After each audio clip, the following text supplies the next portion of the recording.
Hi friends, welcome to ವರ್ಷ ಅಡುಗೆ ಮನೆ. ನಾವು ಇವತ್ತು ಹೆಸರು ಕಾಳಿನ ಮಸಾಲೆ ಸಾಂಬಾರನ್ನು ಹೇಗೆ ಮಾಡೋಣ ಅಂತ ನೋಡೋಣ. ಇದು ರೊಟ್ಟಿ, ಚಪಾತಿ, ರೈಸ್ ಹೊತ್ತಿಗೆ ತುಂಬ ಚೆನ್ನಾಗಿ ಆಗುತ್ತದೆ. ಇದನ್ನು ಮಾಡಲು 1 ಲೋಟದಷ್ಟು ಟೀ ಪುಡಿ, 1 ಲೋಟದಷ್ಟು ಹೆಸರು ಕಾಳು, 1 ಆಲೂಗಡ್ಡೆ ಮತ್ತು 1 ಬದನೆಕಾಯನ್ನು ಹೆಚ್ಚಿ ನೀರಿನಲ್ಲಿ ಹಾಕೊಂಡಿದ್ದೇವೆ ಕಪ್ಪಗಾಗುವ ಕಾರಣಕ್ಕೆ. ಮತ್ತು ಸ್ವಲ್ಪ ಕರಿಬೇವು, 1 ಟೇಬಲ್ ಸ್ಪೂನಷ್ಟು ಖಾರ, ಅರ್ಧ ಟೇಬಲ್ ಸ್ಪೂನಷ್ಟು ಅರಿಶಿನ, 1 ಟೇಬಲ್ ಸ್ಪೂನಷ್ಟು ಗಸಗಸೆ, 1 5-6 ಲವಂಗ, 1 ಚಕ್ಕೆ, ಜೀರಿಗೆ, ಸಾಸಿವೆ, ಸ್ವಲ್ಪ ಕೊತ್ತಂಬರಿ, ಸ್ವಲ್ಪ ಪುದೀನ ಮತ್ತು ರುಚಿಗೆ ತಕ್ಕಷ್ಟು ಉಪ್ಪು ಮತ್ತು 1 ಬೆಳ್ಳುಳ್ಳಿ, ಸ್ವಲ್ಪ ಹಸಿ ಶುಂಠಿ, 1 ಅರ್ಧ ಹೋಳಷ್ಟು ಹಸಿ ತೆಂಗಿನಕಾಯಿ ಮತ್ತು ವಟಾಣಿ, 1 ಗಜ್ಜರಿ, 4 ಬೀನ್ಸ್, 2 ಈರುಳ್ಳಿ ಉದ್ದಗೆ ಹೆಚ್ಚಿಕೊಂಡಿರೋ ಈರುಳ್ಳಿ, 1 ಟೊಮೊಟೊನು ಉದ್ದಗೆ ಹೆಚ್ಚಿಕೊಂಡಿದ್ದೇವೆ ಮತ್ತು 1 ಕಟ್ ಪಾಲಕ್ ಸೊಪ್ಪನ್ನು ಚೆನ್ನಾಗಿ ತೊಳೆದು ಸಣ್ಣದಾಗಿ ಕಟ್ ಮಾಡಿ ಇಟ್ಕೊಂಡಿದ್ದೇವೆ ಮತ್ತು ಸ್ವಲ್ಪ ಎಣ್ಣೆ. ಇಷ್ಟು ಸಾಮಗ್ರಿಗಳು ಬೇಕು. ಈಗ ಹೇಗೆ ಮಾಡೋಣ ಅಂತ ನೋಡೋಣ. ಒಂದು ಪಾತ್ರೆಗೆ ಎಣ್ಣೆ ಹಾಕಿ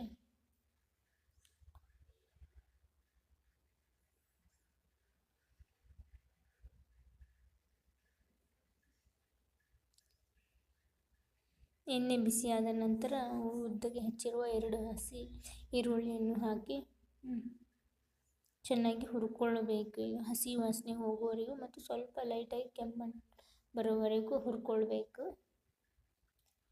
ಈ ವಿಡಿಯೋ ನಿಮ್ಗೆ ಇಷ್ಟ ಆಗಿದ್ದರೆ ಈ ಚಾನಲನ್ನು ಸಬ್ಸ್ಕ್ರೈಬ್ ಮಾಡಿಕೊಳ್ಳಿ. ನಂತರ ಇದಕ್ಕೆ ಗಸಗಸೆ, ಲವಂಗ, ಚಕ್ಕೆಯನ್ನು ಹಾಕ್ಕೊಳ್ಳಿ. ಅಂದರೆ ಈಗ ಚೆನ್ನಾಗಿ ಇದನ್ನು ಹುರ್ಕೋಬೇಕು. ನಂತರ ಇದಕ್ಕೆ ಸ್ವಲ್ಪ ಹಸಿ ಶುಂಠಿ, ಬೆಳ್ಳುಳ್ಳಿ,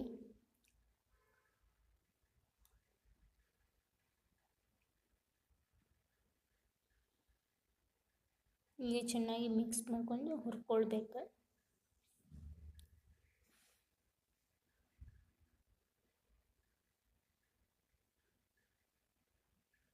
ನೀವು ಮನೆಯಲ್ಲಿ ಸಾಂಬಾರನ್ನು ಮಾಡ್ಕೊಳ್ಳಿ, ಹೇಗೆ ಬಂತಂದು ಕಮೆಂಟ್ ಮಾಡಿ.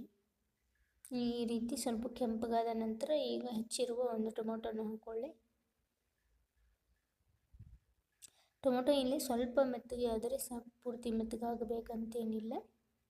ಈಗ ಇದು ತಣ್ಣಗಾಗಲು ಸ್ವಲ್ಪ ತಣ್ಣೀರನ್ನು ಹಾಕ್ತಾ ಇದ್ದೀನಿ. ಈ ಗ್ಯಾಸ್ ಆಫ್ ಮಾಡಿ ತಣ್ಣೀರು ಹಾಕ್ತಾ ಇದ್ದೀನಿ. ಈಗ ಒಂದು ಜಾರಿಗೆ ಹಾಕ್ಕೊಂಡು ಈ ಹುರಿದಿರೋ ಎಲ್ಲ ಐಟಮ್ಸನ್ನು ಒಂದು ಜಾರಿಗೆ ಹಾಕ್ಕೊಂಡು ಈಗ ಅದಕ್ಕೆ ಹಸಿ ಕೊತ್ತಂಬರಿ,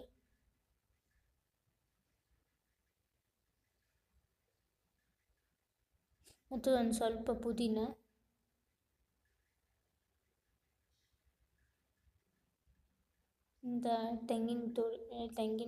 ತೆಂಗಿನಕಾಯಿ ಹೋಳು, ಹಸಿ ತೆಂಗಿನಕಾಯಿ ಹಾಕಿ ಎಲ್ಲ ಹಾಕಿ ಸ್ವಲ್ಪ ನೀರು ಹಾಕಿ ನುಣ್ಣಗೆ ರುಬ್ಕೊಳ್ಬೇಕು. ಈಗ ಇನ್ನೊಂದು ಪಾತ್ರೆಗೆ ಕುಕ್ಕರಿಗೆ ಎಣ್ಣೆ ಹಾಕಿ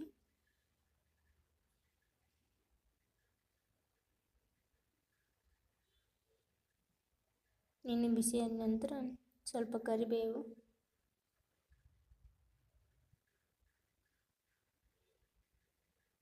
ಬದನೆಕಾಯಿ,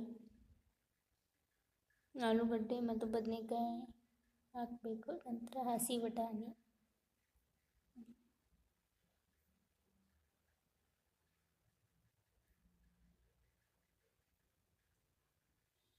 ಗಜ್ಜರಿ, ಈ ಹೆಚ್ಚಿಕೊಂಡಂಥ ಎಲ್ಲ ತರಕಾರಿಗಳನ್ನು ಹಾಕ್ಕೊಳ್ಬೇಕು. ನಂತರ ಈಗ ಪಾಲಕ್ ಸೊಪ್ಪನ್ನು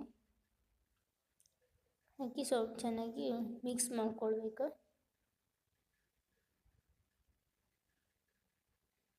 ಈಗ ಚೆನ್ನಾಗಿ ತೊಳೆದಿರುವಂಥ ಹೆಸರು ಕಾಳನ್ನು ಹಾಕ್ಕೊಳ್ಬೇಕು.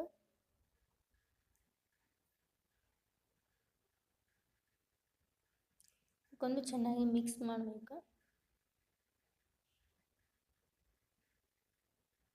ನಂತರ ಈಗ ರುಬ್ಬಿರುವ ಮಸಾಲೆಯನ್ನು ಹಾಕ್ಕೊಳ್ಳಿ. ಈ ಮಸಾಲೆ ಹಸಿ ವಾಸನೆ ಹೋಗೋವರೆಗೂ ಕುದಿಬೇಕು. ಅಂದರೆ ಸಾರು ಬೇಗ ಕೆಡೋದಿಲ್ಲ, ಪೂರ್ತಿ ಮಸಾಲೆ ಹಸಿ ವಾಸನೆ ಹೋಗೋರು ಚೆನ್ನಾಗಿ ಕುದಿಸ್ಬೇಕು. ನಂತರ ಈಗ ಇದಕ್ಕೆ ಅರಿಶಿನ ಪುಡಿ, ಖಾರ,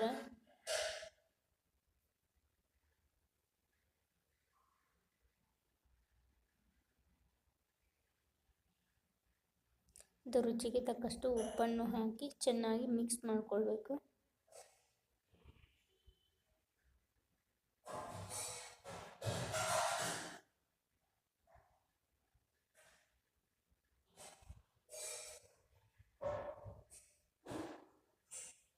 ನಂತರ ಈಗ ಇದಕ್ಕೆ 1 ಲೋಟದಷ್ಟು ನೀರು ಹಾಕಿ, 1.5 ನಿಮಗೆ ಎಷ್ಟು ಗಟ್ಟಿ ಬೇಕಾದರೆ ಸ್ವಲ್ಪ ನೀರು ಕಮ್ಮಿ ಹಾಕ್ಕೊಡಿ, ಸ್ವಲ್ಪ ಸಾಂಬಾರು ತಿಳಿ ಬೇಕಾದರೆ ನೀರು ಜಾಸ್ತಿ ಹಾಕ್ಕೊಡಿ. ನಾವಿಲ್ಲಿ 1.5 ಲೋಟದಷ್ಟು ನೀರು ಹಾಕ್ಕೊಂಡಿದ್ದೇವೆ.